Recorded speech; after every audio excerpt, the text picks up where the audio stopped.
Coucou les filles et bienvenue sur ma chaîne. Je suis très heureuse de vous partager cette toute première vidéo et nous allons voir ensemble aujourd'hui comment s'habiller lorsqu'on a des rondeurs. Les filles, j'ai décidé de faire cette vidéo pour vous prouver que peu importe sa morphologie, on peut être belle et séduisante. Il suffit de mettre en valeur sa silhouette et de prendre en compte le choix des matières, des coupes, mais également des couleurs et des imprimés. Pour ça, je vais vous donner des petits conseils qui me semblent judicieux afin que vous puissiez créer des looks sympas et surtout harmonieux. Je vais commencer du haut vers le bas et vous montrer les articles que j'ai sélectionnés en images. Les liens seront en barre d'informations si vous souhaitez les retrouver. Alors c'est parti, on commence tout de suite. On a tendance à ne pas y penser, mais la lingerie, c'est ce qui va mettre vos atouts en valeur. Privilégiez les lingeries sculptantes et gainantes, ça aidera à remodeler votre silhouette. Si vous avez une poitrine généreuse, les filles, portez des soutiens-gorge qui vont bien emboîter la poitrine, avec des bretelles qui restent assez épaisses pour garantir un bon maintien. Il faut que vous soyez à l'aise. Donc si vous avez un doute sur votre taille, rendez-vous dans un magasin spécialisé et demandez conseil. Concernant les culottes, choisissez celles qui sont taille haute pour mieux dissimuler les petits bourrelets au niveau du ventre, tout en valorisant votre fessier et vos hanches.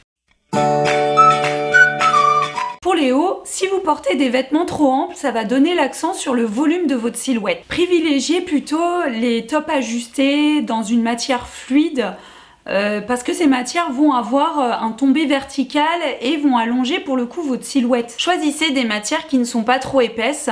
Par exemple, si vous portez un pull ou un cardigan, choisissez-le avec des matières assez fines parce que les matières épaisses vont avoir tendance à épaissir davantage la silhouette. Autre précision, la longueur est très importante, notamment si vous avez les hanches développées et que vous ne souhaitez pas les montrer.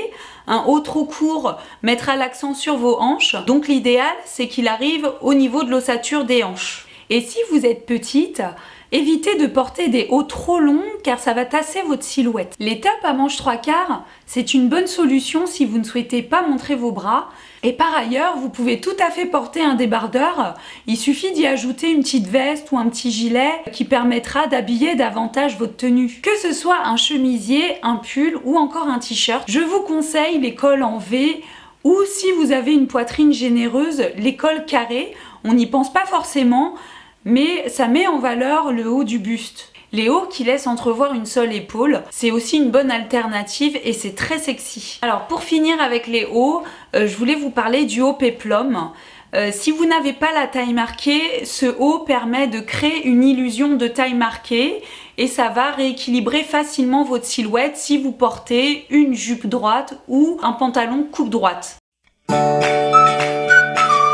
Les vestes et les manteaux sont des pièces que j'aime beaucoup. Ça permet de donner du style à un look, par exemple le perfecto qui donne un style rock ou encore le blazer qui donne un style plus chic. Choisissez une veste cintrée pour marquer la taille et surtout évitez de la fermer car si vous avez une poitrine généreuse, ça ne sera pas flatteur pour votre silhouette. Au niveau des manteaux, choisissez les manteaux type coupe droite ou coupe trapèze ceinturée comme le trench.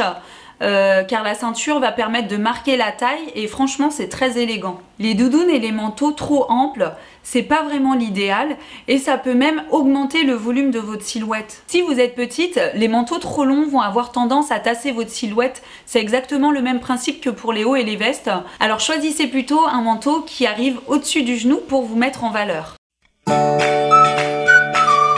Choisissez des pantalons taille haute ou semi-haute car si vous avez un petit ventre, ça le camouflera. Et je vous suggère une coupe droite, c'est assez sobre et pratique pour rééquilibrer la silhouette. Alors plus spécifiquement pour les jeans, je vous conseille le jean bootcut ou flare qui est large et légèrement évasé en bas. En revanche, c'est un jean qui est souvent assez large de manière générale, donc si vous êtes petite, je vous conseille de porter des talons, ça allongera votre silhouette. Pour terminer avec les pantalons, optez pour un pantalon 7/8e, surtout si vous êtes petite, c'est assez sexy parce que ça laisse entrevoir les chevilles et ça ne va pas vous tasser pour autant.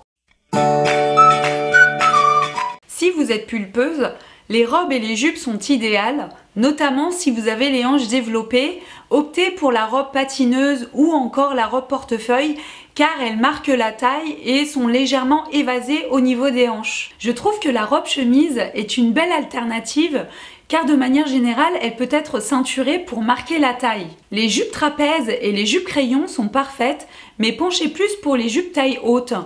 C'est le même principe que pour les pantalons taille haute. Si vous avez un petit peu de ventre, elles aideront à le camoufler. Pour finir, si vous êtes petite, portez des robes ou des jupes qui arrivent au-dessus du genou. Vous pouvez tout à fait porter des robes ou des jupes longues, mais à ce moment-là, choisissez celles qui comportent une fente et le fait de porter des talons permettra d'élancer un petit peu plus la silhouette. En ce qui concerne les chaussures, on a l'embarras du choix, que ce soit pour des baskets, des mocassins ou des ballerines. Si vous voulez porter des talons, préférez des talons plus épais, car si vous avez les mollets assez forts, ce sera plus harmonieux avec la forme de vos mollets. Et si vous aimez les bottines, je vous suggère de les porter plutôt avec un pantalon qu'avec une jupe ou une robe, parce que ça risque de vous couper la jambe. Sinon, l'astuce est de porter une couleur qui se rapproche de celle de votre peau. Pour les sandales, les modèles avec les lanières peuvent aussi couper la jambe. Le mieux, c'est de prendre un modèle sans lanière et ça allongera davantage votre silhouette. Que ce soit pour les bijoux ou les sacs, optez pour des accessoires qui restent en harmonie avec votre silhouette. Les bijoux fins ne sont pas à exclure. Au contraire, vous pouvez très bien en porter, mais à ce moment-là, c'est bien d'en porter plusieurs. Par exemple, plusieurs bracelets autour du poignet ou encore plusieurs empiècements de collier. Alors au niveau des ceintures, il vaut mieux choisir une ceinture assez fine et qui en termes de couleur ne va pas trop contraster avec votre tenue, au risque de casser votre silhouette. Qu'il s'agisse de couleurs vives ou de brillance, il vaut mieux y aller par petites touches. Par exemple sur un sac ou des bijoux. Ou encore porter un débardeur satiné ou rouge et réserver les couleurs foncées pour les pièces plus fortes comme une veste. Vous pouvez aussi choisir de porter des couleurs pastel, elles se marient très bien avec les couleurs nude. Par exemple une chemise vert d'eau avec une veste et un pantalon couleur sable ou beige, c'est super chic pour le printemps et l'été. Pour les imprimer, eh bien vous pouvez tout à fait en porter, mais choisissez-les assez petits, des petites fleurs, des petits carreaux, des petits pois. Et si vous aimez les rayures, eh bien portez des rayures assez fines et évitez les rayures horizontales car elles ont tendance à accentuer le volume de la silhouette. Et voilà les filles, j'espère vous avoir donné des conseils pour créer des looks chez vous qui vous ressembleront. N'hésitez pas à me poser des questions et je me ferai un plaisir d'y répondre. Et par ailleurs, je suis curieuse de savoir quelles sont vos astuces pour donner du peps à vos looks. Donc n'hésitez pas à me le partager en commentaire. Merci d'avoir regardé cette vidéo. Si elle vous a plu, mettez un petit pouce en l'air pour me soutenir et activez la cloche pour ne pas rater la prochaine vidéo et de vous abonner si c'est pas déjà fait. À bientôt les filles.